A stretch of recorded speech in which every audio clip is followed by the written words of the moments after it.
complicated, you know, man. It's like a dang Rubik's Cube, man. You like talking about blue, red, man, then you get to one side, and like messed up.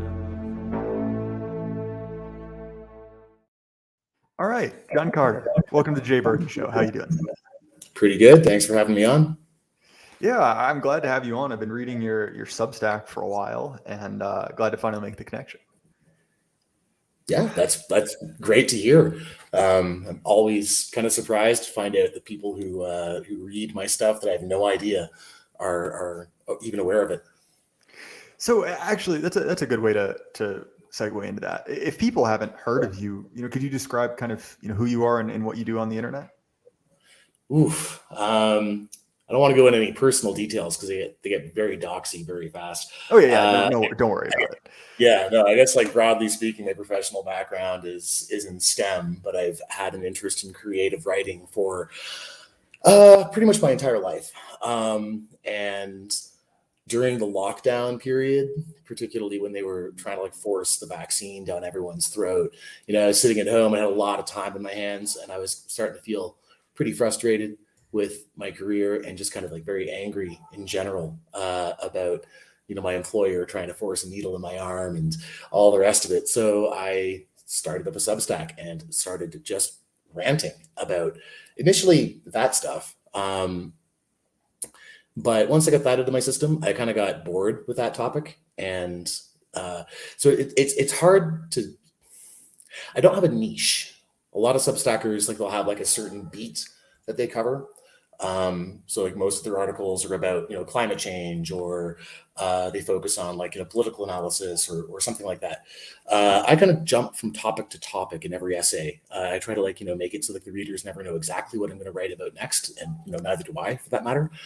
Sometimes I'll throw up short fiction on there. Sometimes it'll be sort of like essays looking into sort of esoteric science or philosophy. Other times I do get like more directly political. And it seems to have taken off a little bit lately. People seem to enjoy it.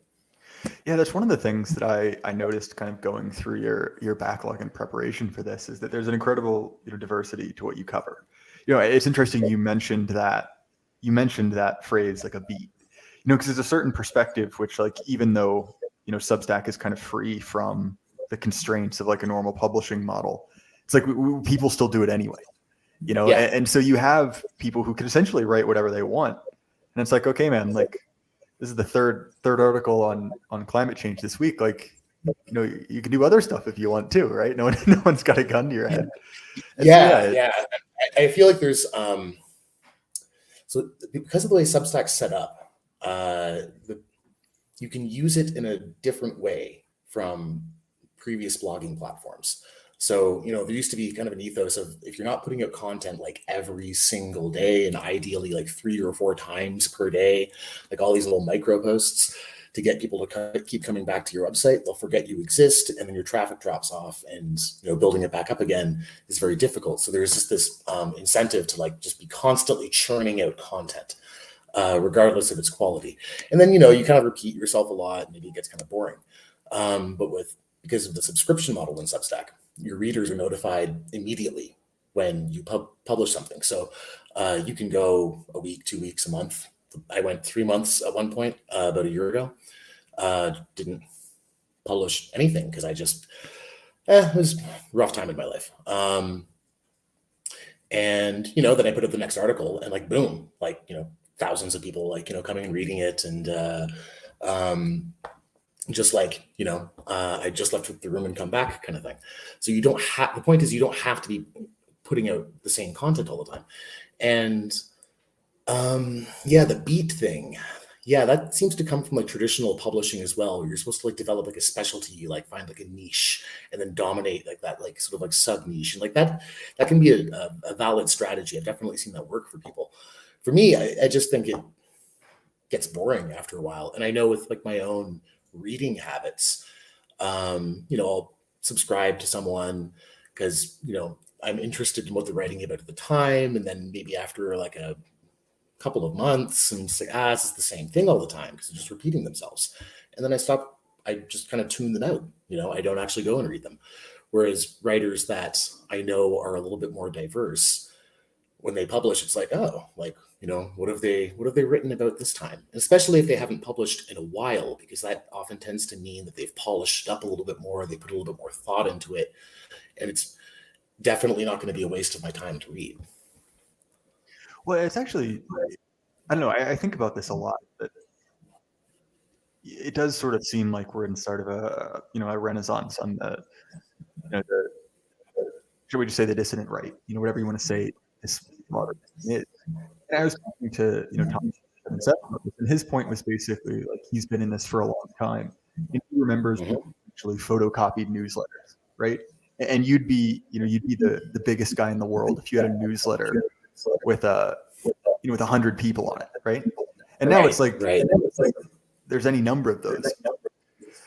Hey John, just one thing. Can you mute in between? Oh sure, yeah. Yeah. Sorry, I'm just getting a little bit of feedback, and I know if I don't address it now, I'll get like 100 comments about it. Anyway, sorry, but there is something to which like platforms like Substack have enabled this incredible explosion, and I sort of missed the first kind of like renaissance of blogging. I come from kind of more NRX background, but it's all secondhand. I was going through Moldbug reading Spandrel and stuff like that in 2018, 2019, well after that scene was kind of gone and dead. And so I'm curious, right, as someone who's, been kind of tied to that platform, like what do you see as the, advantage of Substack other than just as like a place to kind of post a blog? I know you've mentioned some of it that it has that ability to stick, but do you think that it has kind of a different culture around it? Yeah, so there's a few advantages that it has over previous platforms. One is the network effect potential, which is already being capitalized on, and that manifests in a few ways. So if you go to the comments section under any Substack blog, you'll note that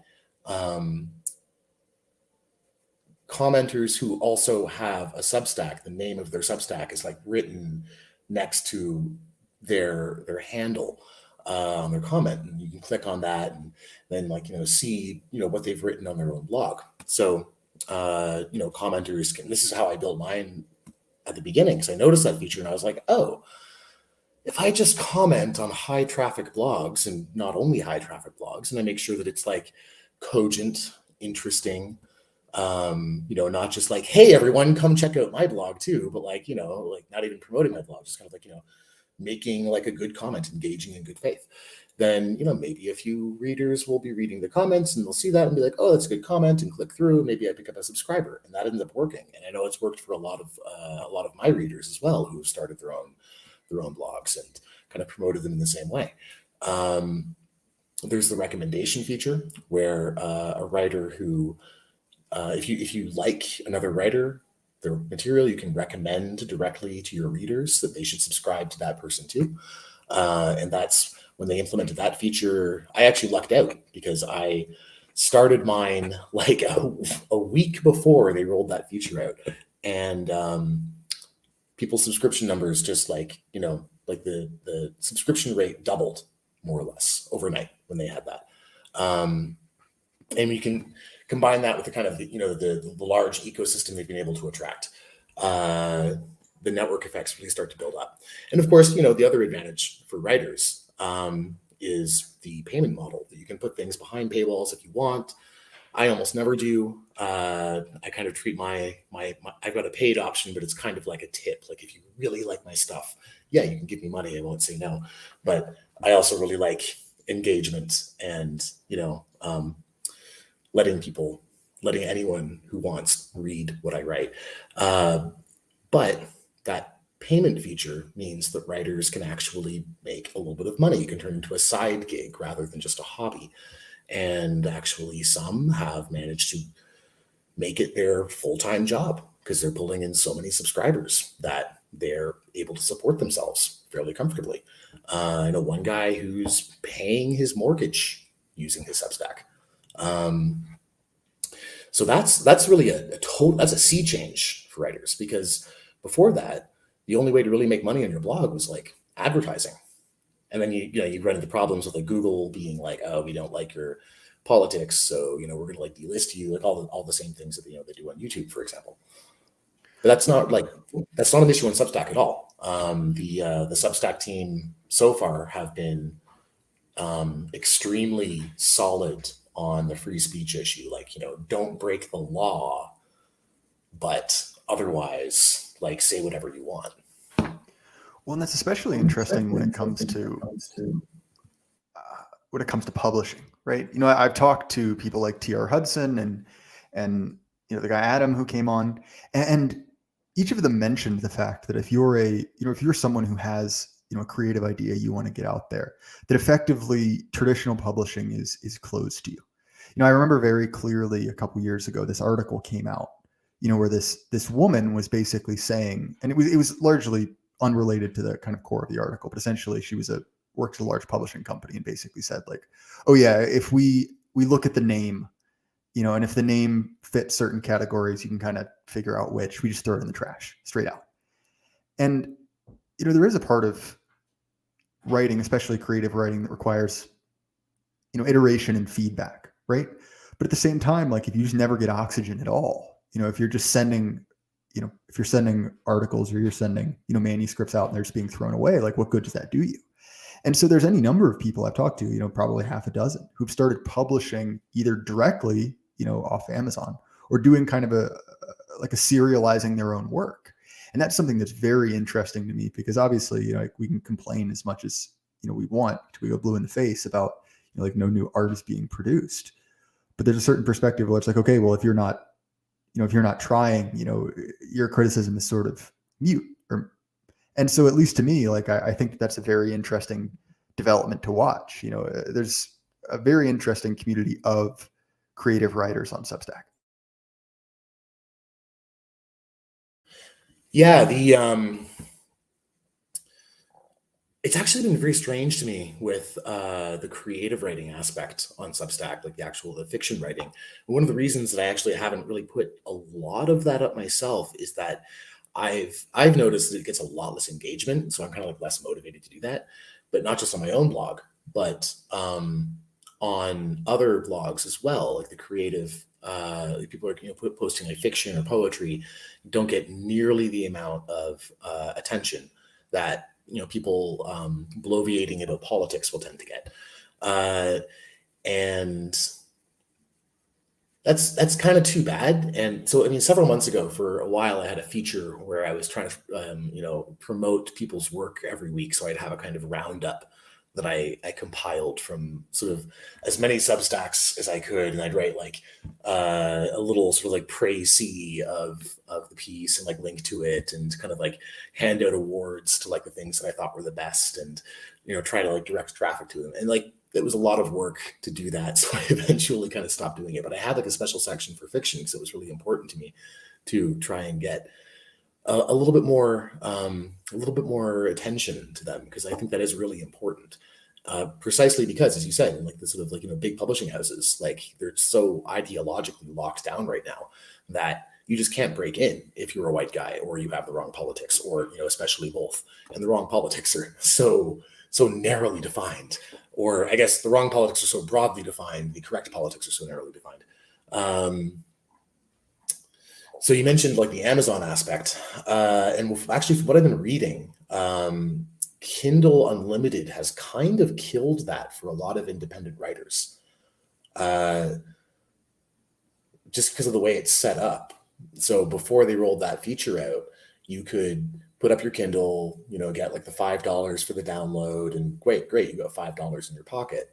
Then they rolled out Kindle Unlimited, and the users pay whatever it is, like $10 a month, and then Amazon sees how many pages of each of because when you have it, you can just download as many Kindles as you want from the participating publishers, and Amazon will track how many pages you read of any given. So if you only read like a few pages of an ebook you downloaded, then the author of that ebook gets the $10 a month divided by the number of pages of his book that you read, divided by the number of total pages he read that month, kind of thing. So that is just dramatically slashed the profits that writers are able to make on that. And what they're doing is actually switching to something a little bit more like Substack, where like a neo-patronage model, through like Patreon or Kickstarter, things like that, where, you build up a relationship with a small but enthusiastic fan base, and, they support you as best as they're able in order to continue making content that they enjoy. And you mentioned the Blood Satellite podcast in the sort of pregame, and that's kind of their philosophy too. I think like they've got like a fairly tight knit fan base, but they're incredibly enthusiastic about the show, and as a result of that, they're able to kind of not quite support themselves from it, but it's self-sustaining. And I think that could actually be at least the foreseeable future of creative endeavors, is like, very few giant stars making millions of dollars a year from their voice or their writing or what have you, but a much larger number of people making a reasonable middle-class income with much smaller, more enthusiastic fan communities. When you think about that, that's it's Lindy in a way, right? That the idea of, entertainment as this centralized product is relatively confined to the 20th century. When you think of okay, what was a musician? To be a musician who sustained themselves, for the vast majority of history was that's a simple thing. Someone needed that in your area, that's your job. Versus this era of, record labels where it was, very, very dependent on, breaking into that, top 40, being a star. And you've already seen in music, the decay of that because of streaming services, that there are more people into, more different things. But I could definitely see that on the more, I don't know what you'd call us, or the sphere, infotainment, I don't know, whatever, that sphere as well. So one of the things that I want to talk about is not just to kind of pick your mind about Substack, because that's of personal interest to me, but I don't know if my audience cares to hear about the inside baseball of being a niche e-celeb. But you wrote a series of articles that I think kind of connect in an interesting way. So one is an article you wrote about, I think it's 2 weeks ago, on the nature of power. And then another one is a little bit more topical that I actually got sent by a couple people, which is about the situation in Ireland. So because this is, released forever, and, some people may not, exactly remember what this is referring to, you want to just give the very brief, kind of bullet points, notes on what's happening in Ireland now? Yeah, so my understanding is that an Algerian migrant went on a stabbing spree in Dublin. As far as I've heard, no one actually died, but 3 kids got stabbed, and a woman, one of the kids and her mom, I think it was her mom, ended up in critical condition in the hospital. And this was like throwing a match onto a dry grass fire, or dry prairie, and starting a grass fire, basically. The Dubliners just exploded, and rioting in the streets, but an interestingly focused kind of rioting. There was no looting except for the diversity in Dublin, who actually the rioters prevented them from looting, according to the footage that came out. However, there was a hotel that got burned down because it was being used to house migrants, and a couple of buses got burned, which I think were being used to transport migrants. So I found that aspect very interesting. And of course, the Irish government lost their minds about it. They were condemning the rioters as, ultra far right, racist, nationalists, whatever, all the bad words. And how dare they get so angry about a stabbing like that? Leo Varadkar comes out. He's the, for anyone who doesn't know, that's the Taoiseach, basically the Prime Minister of Ireland, who is a half Indian homosexual individual who's been in that position for 6 years now. He is a notorious anti-white individual. He's given speeches before about the necessity of sort of, replacing all the white people in the Irish government. I probably exaggerate a little bit, but 90% white country. And he's like, oh, we need more diversity in every branch of government. It's like, what? So he's going to ram through hate speech legislation that'll be the most draconian in the world, where you can get thrown in jail for a year for refusing to give your password to your machine. And then if you do give your password and they find a bad meme on your hard drive, that's like basically the equivalent of having a dangerous weapon. You go to jail for that as well. Like, it's just insane.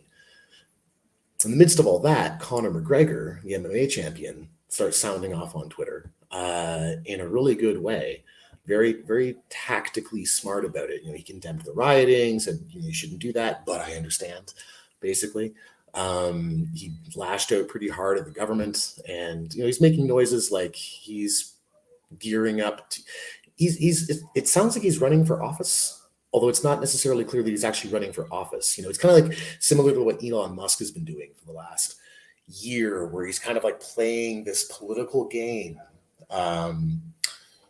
with the population, kind of like making himself popular, saying the right things, getting people a little bit wicked up, but like not directly running for office exactly. It's a kind of, it's a very Lindy kind of politics, actually, which I find really interesting, because it's very obvious that electoral politics are largely a non-starter. Recent victories in like Argentina and the Netherlands notwithstanding, in most of the Western world, voting isn't really going to make much of a difference. But there are other political avenues, and it seems like certain individuals, ambitious individuals, are starting to sort of like think creatively about how to leverage their wealth and standing into populist political power outside of conventional political avenues. So there are a couple of things I think that are specifically interesting about this story, past just kind of the normal like intra-ethnic violence that's kind of become typical, which is one, historically, this intra-ethnic violence has kind of gone unopposed. The UK is kind of infamous for having these nudge units that exist so that after there's an attack, like infamously the Manchester attack, they have government departments that basically exist to manage blowback. So if you remember, after the Manchester attacks, there was this big advertising campaign featuring the Oasis song, "Don't Look Back in Anger." It's kind of like that. Don't look back in anger. Yeah, that's a meme now. Well, it's kind of like that Norm Macdonald joke. I hate to think what would happen to peaceful Muslims if ISIS detonated a nuke in Manhattan. That the blowback would be horrible, right? Where it's that idea that that's the worst thing that could happen. But in both this instance in France and then a little bit earlier, there was an instance in France a little bit earlier, and now this instance in Ireland, there has been a response. And that's interesting, right? Because that's not necessarily, quote unquote, supposed to happen. They've kind of lost control of at least part of the narrative. And part of that is that the justification for, shall we say, replacement level migration kind of depends. In the case of kind of historical winners, like America, France, England, it's justified as essentially payback for colonialism. Now, in the case of Ireland, like, I don't have anything against the Irish, but they don't exactly have a great geopolitical. Yeah, no. Well, obviously, the Irish, and like, there's a lot of countries like this in Europe, actually, that they never had an empire. They were just getting, they're getting the sharp end of the stick of empire. The Irish, especially, they're 1,000 years being colonized by the English. Think of the potato famine and like all the Irish indentured servants in the New World, and they've had a rough millennium, and no one can say that the Irish were responsible for very much oppression outside of their own borders. So there, as far as I can tell, the narrative seems to, it's sort of flipped. It's like, because Ireland was the sort of victim of colonialism, they need to show solidarity with the global South countries that were also victimized by colonialism, and therefore infinity Africans, and that's sort of the interesting thing, is like, no matter what the narrative exactly is, whether it's the basic narrative template of your ancestors did bad things, therefore infinity Africans, or it's the kind of Irish model of you need to show solidarity because because you too were victims. The answer is always, it always comes back to the same answer somehow. Well, and that's what's sort of interesting in all of this. You mentioned in this article, which I've linked in the description, by the way, that the justification in the case of Sweden, right? The Swedish have never had an empire. Really outside of very small They possessions. did. Well, that's what I'm saying. Like outside of like some territorial wars in Scandinavia, I guess. So there was a Swedish empire in Scandinavia, and do we want like reparations for the Danes? The Finns, and exactly. Finland quite famously was colonized by them, and the Swedish did go on something of a rampage in Bohemia during the 30 Years' War, kind of very opportunistically, and the Czechs are still quite salty about that. And then I think, was it Karl the 12th invaded Russia, and that went exactly as badly as you would expect. But yeah, no, the only people they've ever taken as slaves are other Europeans. Right, exactly. Yeah, right. And so but I think one narrative that I heard, I lived in Sweden for a couple of years. Like one narrative that I heard from leftists there was like, oh, well, Swedish iron from our iron mines in the north were probably used for some of like the chains and manacles on the slave ships. Therefore, we have to feel guilty, which I just, I found that so funny. I don't think that was really terribly convincing. I've been told by a Swedish reader who is one of my top commenters, really sharp guy, Rickard. He in his opinion, it's more World War II guilt because Sweden stayed out of the war, and they gave a lot of assistance to the Finns, or like thousands of young Swedish men who volunteered to fight with the Finns against the Russians, and of course the Finns were nominally an ally of evil Nazi Germany, and sort of because of that, Sweden needs to feel bad, and therefore infinity Africans. Well, and that's what's interesting about this is you kind of go through all of the rationalizations, and it just comes up with that, like, it doesn't matter the reason, there's simply the solution. And in your other article, Cryptocracy, you mentioned this kind of dynamic where these decisions just sort of come out of the ether. There's no one, there's no like king of immigration who basically says, well, I am, I have descended from the heavens. This is my will. It's sort of just kind of best practices policy. And you compare it to building code, right? That's like, well, who designed your building code? I'm like, well, it's, a series of experts and best practices, and, it just kind of grows up. And even in this case, right, where the Irish have this kind of like dislikable prime minister, it's like, okay, well, are they really in charge? In the sense that, like, are they the ones drafting policy? And so I think that was an interesting dynamic that you describe in that other article. Yeah. Cryptocracy. I was trying to grapple with, like, how exactly does power work in our society, and sort of with a bit of like, of a Moldbugian analysis in the back of my mind, where you sort of have this Eugippius also, who's excellent Substacker if you haven't read him, kind of describes a similar kind of thing, where you have this sort of large unwieldy bureaucracy full of people who want to avoid taking responsibility for absolutely anything. So if there's some kind of policy, you try to track down, where did this policy come from?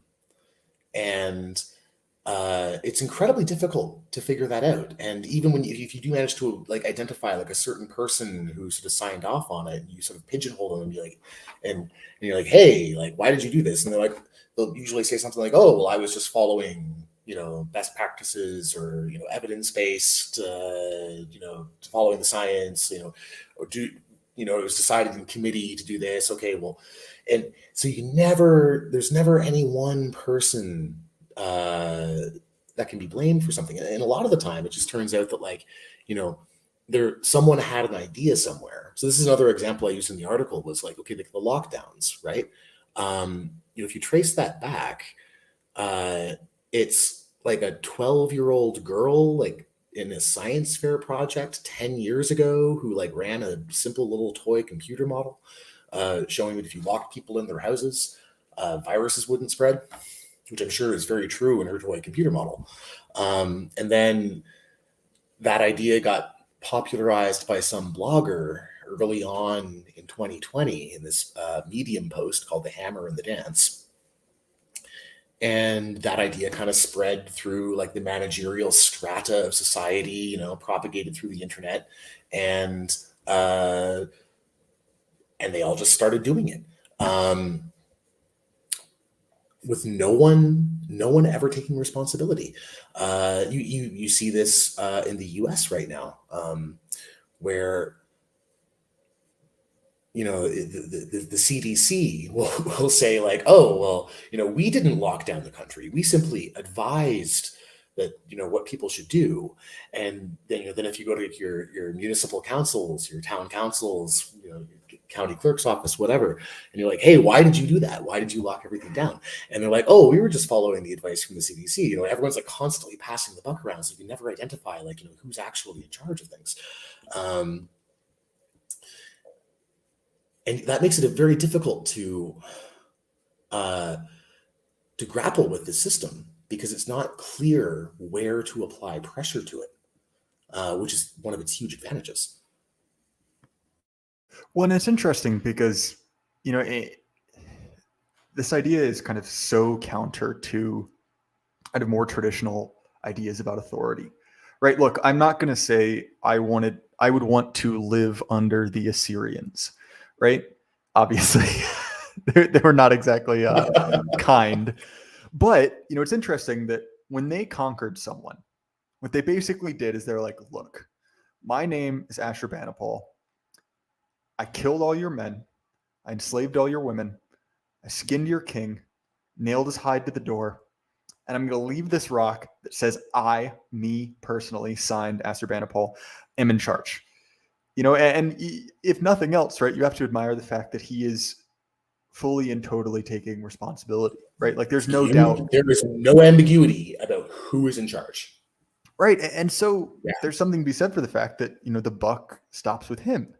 And there's also something interesting in the way that, you know, this kind of like very kind of like shadowy system of endlessly deferred responsibility, how hard it is for them to interact with someone, you know, someone like McGregor, you know, who basically just says like, this is unacceptable. Like me, I am a notable person. I am going to become involved in this. And look, I'm no populist, you know, I'm not saying that, you know, the people are going to rise up or anything, but it is interesting to see how they kind of are forced to almost fold around that, you know, and have to kind of come up with this like weird system of, you know, hate speech policies and kind of like bizarre lawfare to get around it. You know, it's like it's very indirect form of authority, which is interesting.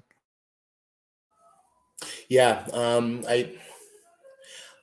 I do think the big weakness of their system is that it is actually quite vulnerable to Gordian knot type attacks.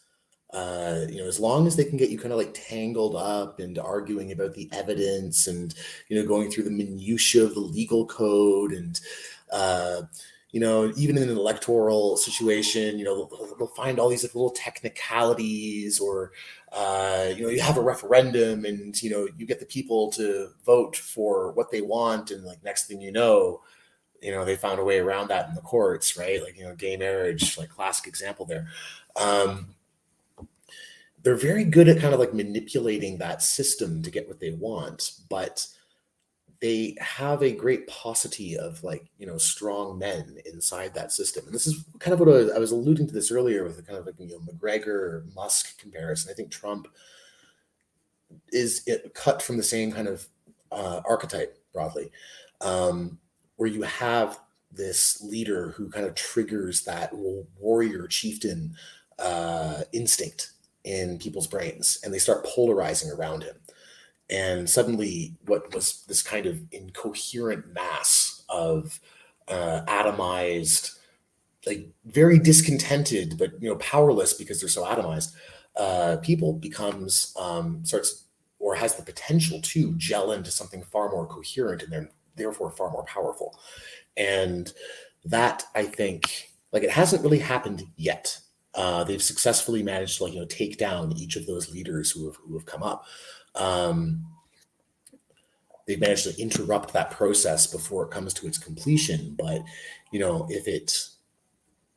if it were to come to completion, if you'd have kind of, for lack of a better term, kind of an actual, like, warrior band kind of form up, I think it could smash their system very quickly and, put into something into place a little bit more direct and personal, which would certainly have its own downsides. I mean, warlordism like has its issues historically, but it could also be a way to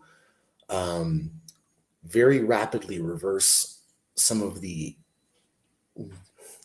more poorly thought through, ideologically motivated policies that have kind of proliferated under this system. Like, one of the problems in this kind of managerial system is that, like, once a policy has been kind of developed and put into place, like, removing it is almost impossible, because it kind of develops this, like, interest group around it. You look at something like the TSA, for example. Like, they've never caught a single terrorist. Everyone knows it's complete. I don't know about everyone. A lot of people understand that it's all security theater. It's all totally pointless. There's no actual reason to take your shoes off at the airport, or, put your, liquid bottle of more than 200 millimeters into the bin. It's not an explosive. Everyone knows this if they're not morons. And yet it continues, because the system does not know how to discontinue things. Well, one of the easiest examples of this, and as someone who kind of, my on-ramp was the Virginia Boogaloo, when that happened, is essentially, you can look at the National Firearms Act, right? That, Randy Weaver quite infamously was raided because he cut down a shotgun barrel too low. That's a serious felony with, I think 25 years in prison, or 10 years and $250,000, excuse me. Point stands as a felony. And it's, again, one of those things, if you read into it, you're like, wait a minute, this was supposed to be a ban on handguns. And they included this as like, okay, well, you can't turn something into a handgun, right? Well, they nixed the handgun ban part and literally just forgot that they had included it in the law. But, now almost 100 years later, it still exists and is a tool, right? Like in the case of Ruby Ridge, to, shoot up some guy's family. So, John, this one's a little bit out there. So let me kind of workshop this as I go along. John Carter, right, is a kind of a pulp hero, the Barsoom novels. And I think that there's kind of something in the way that modern fiction is written. And when I mean modern, I mean kind of regime approved, that sort of exists to convince you that, the Gordian knot cannot be cut, that you can't just be direct about it. And there's this kind of continual need to find heroes and, subvert or denigrate them. I haven't seen the Napoleon movie. I don't plan to, right? But it seems to essentially be a movie about how Napoleon is just a sad, pathetic incel, and everything good in his life came from his wife. Yeah, he's a simp. And they did the same thing with the Oliver Stone's Alexander the Gay movie about 20 years ago. Yeah, exactly. Right. And I think that desire to essentially take a traditional strongman, look, and obviously, Napoleon is, I don't even know if calling him a good or bad man matters. He's a great man, capital G. But that same need to basically say, like, oh, that wasn't real. That wasn't true. That's not how it really is. They're actually gay, pathetic losers, just like you, and you'll always be a gay, pathetic loser, I think is sort of a defense mechanism against that. Do you think I'm getting at anything there? Yeah, no, absolutely. I think a large part of the strategy of the managerial system is what I refer to as cognitive conquest. It's this kind of broad spectrum attack on everything, spiritually, morally, biologically, chemically. They rather than sort of classical military conquest. I think this was kind of really developed for the United States. I mean, it was developed first by the United States, like, control Europe, and then it kind of came back to sort of reverse colonize America.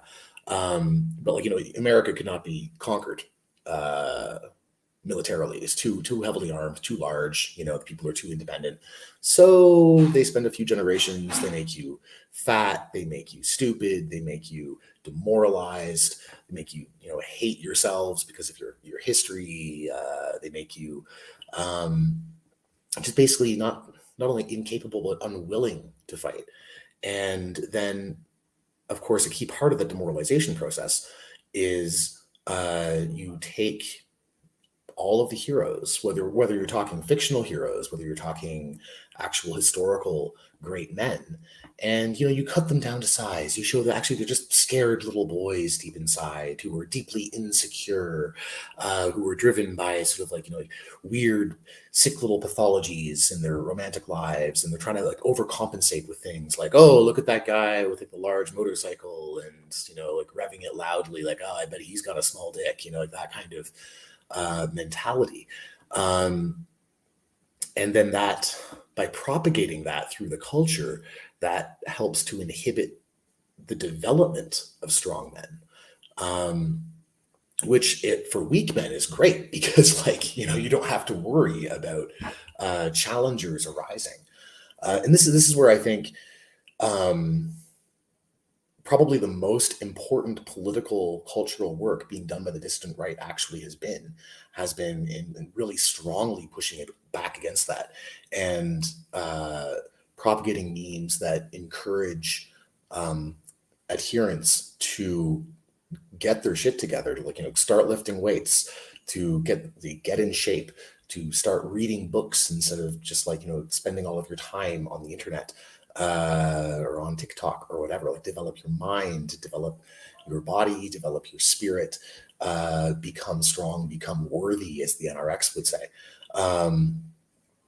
And then that helps to kind of develop a growing cadre of people who are somewhat immunized against that attack.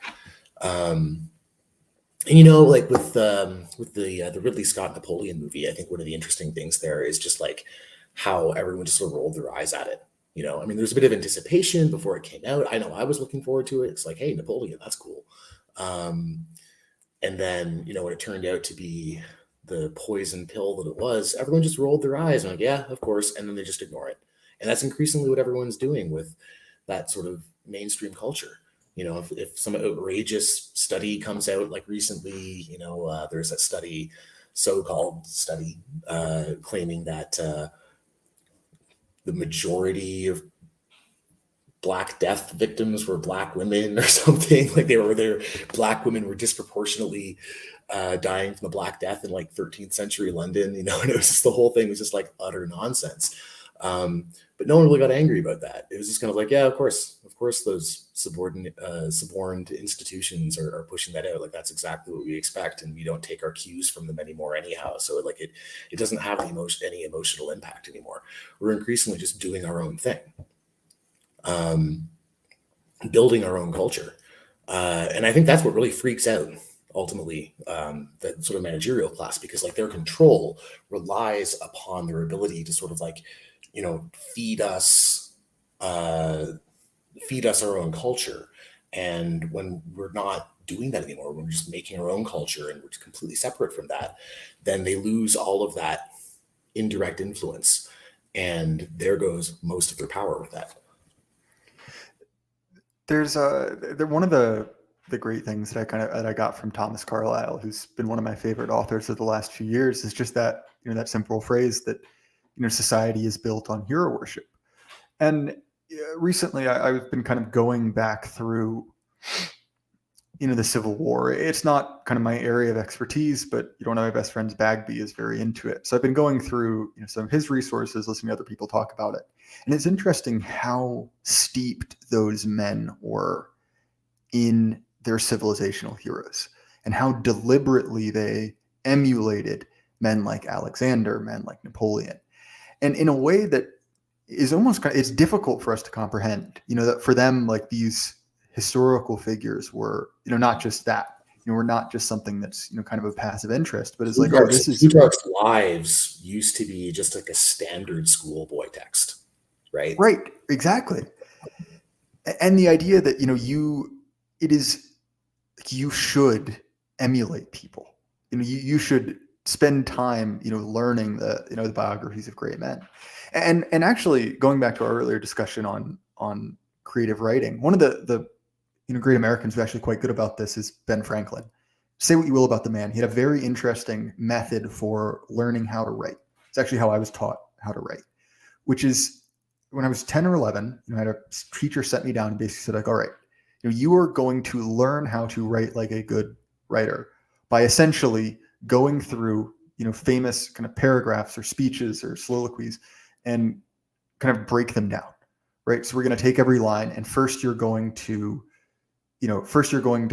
break it down, summarize it more and more, bring it to its very component parts, and then build it up on the other side. And at the end, you're kind of left with a paraphrase, right? That's not quite as good, but you've spent enough time emulating their writing style by being forced to kind of distill it and then, bulk it out again. You kind of understood what made it great. And it was always, it wasn't just this kind of like C-spot run, it was like, okay, maybe this is a little bit past what I can understand, but I know that this is important. I know that this is good.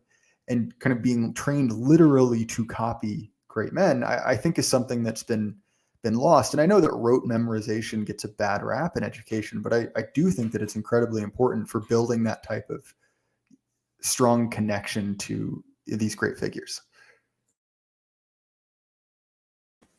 Yeah, absolutely. I mean, humans are a highly mimetic species. We're all going to mimic something. We're all going to have some kind of ideal that we are living up to or living down to.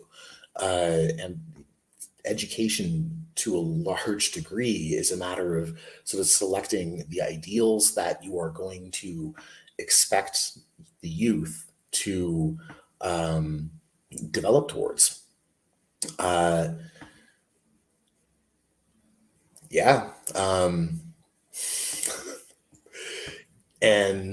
that's why I think that's a big part of the reason why they go after the heroes. Like why the people that are presented to you as heroes in school these days, like Martin Luther King Jr., for example, he's a hero.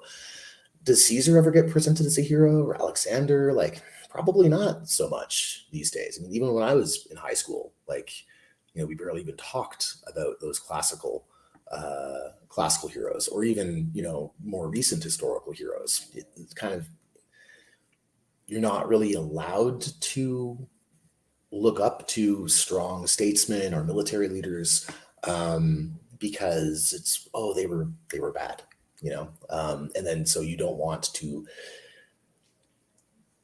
And then it just that dissuades young men from living up to those ideals, and then they don't grow up strong themselves. And then I think if you look at a lot of white men in particular in the Americas, I mean, that's where the kind of hipster archetype, where like they're proud of the fact that they don't work out, that they're in terrible physical condition, that they dress like slobs. It's almost this kind of anti-ideal that they're living up to. But I think that's been changing quite a bit, quietly on the margins over the last several years. I walk around these days, I see a lot more young guys who obviously hit the gym. Although that could be because of where I am geographically right now. I've been outside of North America for a bit, and it's a different crowd. Well, and that's sort of, it's sort of at the central part of your thesis in another article. I think it's called Tonic Masculinity, where you talk about this issue. That look, obviously modernity is bad for both the sexes. No one is going to say women are doing great. Maybe materially better, but women are not okay. They're exactly. That's not a criticism of women. I love women, and my heart breaks for most of them these days. Definitely. But you mentioned this idea that there is sort of women have enough kind of instinct to carry them through in certain cases, that it's not great. It's not ideal. It would be better if there were more kind of social guidelines, but it's at least somewhat functional. But the kind of traditional method for molding and directing a man has been kind of completely eroded, in many cases deliberately. Girls blossom into women. Boys need to be broken down and made into men. It's a completely different process. And, we had a lot of social technologies for doing that. For a long time in our own civilization, it was military service. You had conscription. It was kind of like expected as like a rite of passage that, when you hit like 18, you'd join the Navy, join the Army, spend a few years doing that. It would toughen you up a little bit. You'd see a little bit of the world, and you'd come out the other end as a man. We don't have any of that now. Young men are, spend most of their time in a school system where there are very few men. What men there tend not to be the best role models. They're quite, soft-spoken, effeminate, liberal type men kind of predominate in the school system. A lot of them don't even have fathers. If they do have fathers, maybe the father isn't a very strong man himself. They look in the media, especially, the last 10 years during the Great Awakening, and like, every single possible hero is like, broken down and deconstructed. And, there's a strong Lannon who like, don't need no man, who ends up taking the central. I mean, they have nothing to kind of mold themselves on, and like no one to kind of show them the way, and no expectations placed upon them. And the result is that a lot of them just kind of drift. They get lost in what I call like pixel Valhalla. Video games and porn. Some of them, they take the Tate bill. And that, basically, here's this like e-pimp who doesn't follow the rules, and he has all the sort of outward trappings of like successful, like hyper masculinity, but like, it's all sort of empty and hollow at the core. And really, he's just trying to like bilk money out of you in Hustler University. And you have a lot of grifters, kind of like not as successful as Tate, but kind of like doing like a similar kind of thing. The whole thing is really kind of a mess. And like the sort of point of that article was kind of like trying to like drill towards like, okay, what would the opposite of like this like bullshit toxic masculinity thing be? Like actual like, positive masculinity, like,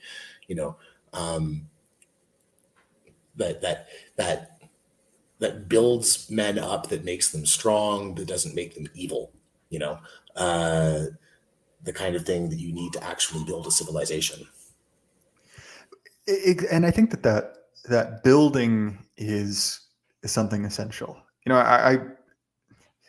There are few people I have less respect for than the kind of like time capsule internet atheists.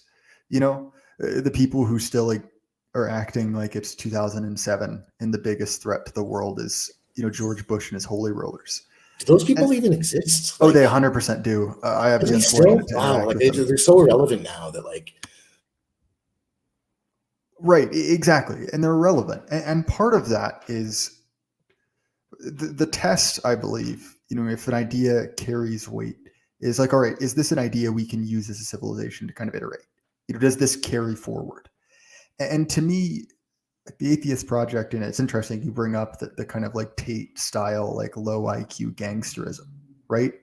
Is that like, okay, I understand how you personally can either be this kind of like, atomized, hedonistic atheist on one hand, or this kind of like bizarre, Eastern European thug, right? I understand how you can do that.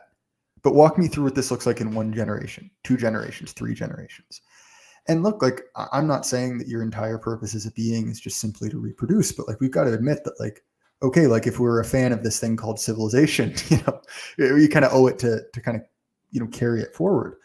And again, I think that it's the kind of like 1-2, punch of, and it's kind of like Kaczynski has this great essay, the system's greatest trick, where he basically says that in many cases, the kind of like the pre-made, most easily available form of rebellion kind of serves to strengthen the system.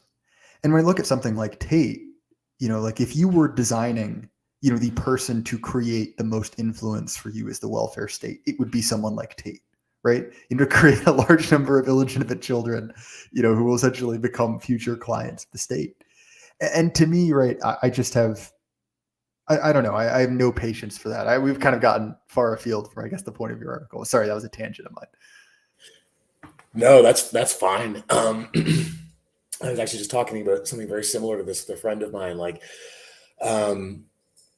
there's a difference between like, what would be best for you to do personally, and then, but what happens if everyone does that? It's like the classic example is like, well, if I steal from the cookie jar, I get more cookies, yay. But wait, if everyone steals from the cookie jar, there's no cookies, right? And then I don't have any cookies, right? Littering is like, or the shopping cart test, another like classic example, right? It's like, yep, my life is made marginally easier if I just drop my garbage on the ground. Oh wait, but if everyone does that, I live in a dump. And I spent a few years living in Japan, where they don't even have bylaws for littering, because the Japanese are just so civilized. They don't need to be told not to litter. They're like, there's 30 million of them living in the greater Tokyo area. If they all just like threw their garbage on the ground, it would look like Bangladesh. So they don't. They keep their garbage in their pockets until they get to the garbage can, and they put it in there. And as a result, their city is immaculate, and they get to live in a really nice place.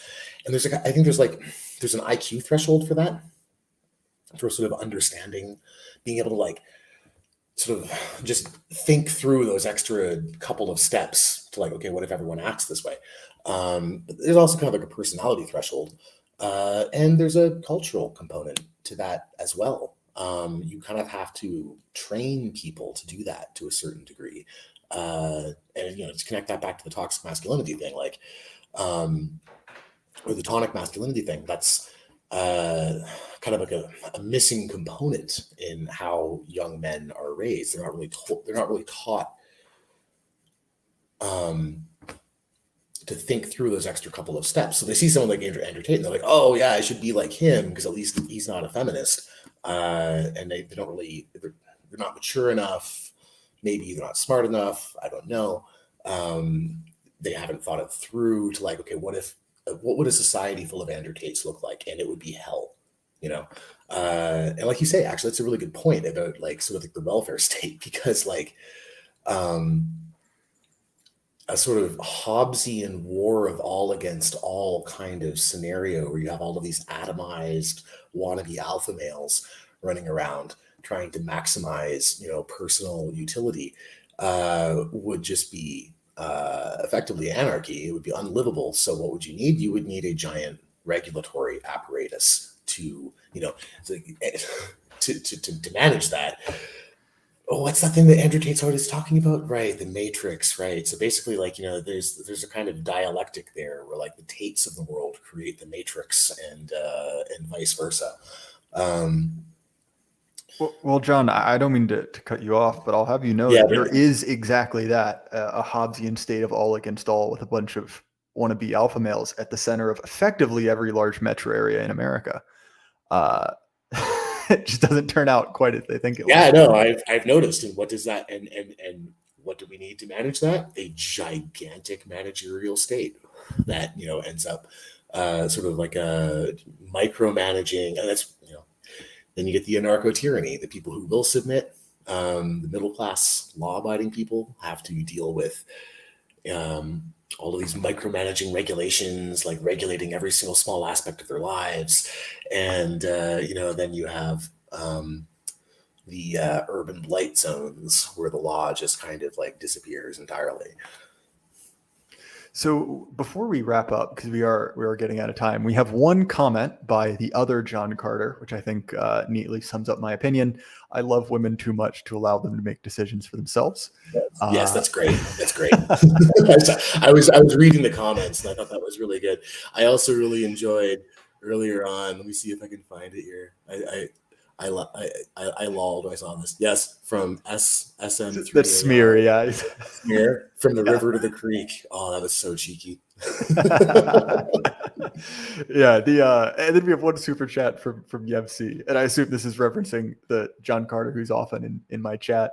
A death match of the John Carters when I'll be honest, I don't want to risk him, because that John Carter makes up a significant portion of my super chat. So I guess go easy on him.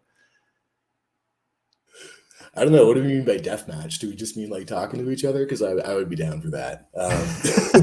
I took that in a very literal sense. I was like, a 2-man enter, 1-man leave. And I'm like, I don't know if I want to risk that. I don't know. How many super chats can you get for live stream? Yeah, exactly. I can run the analysis on which I make more from. Because that's obviously the main reason you have a niche right-wing podcast is exclusively to make money, right?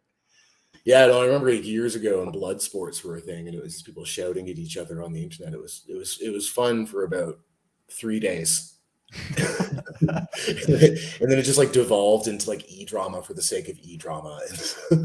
I could think of literally nothing. I'd rather do less than that.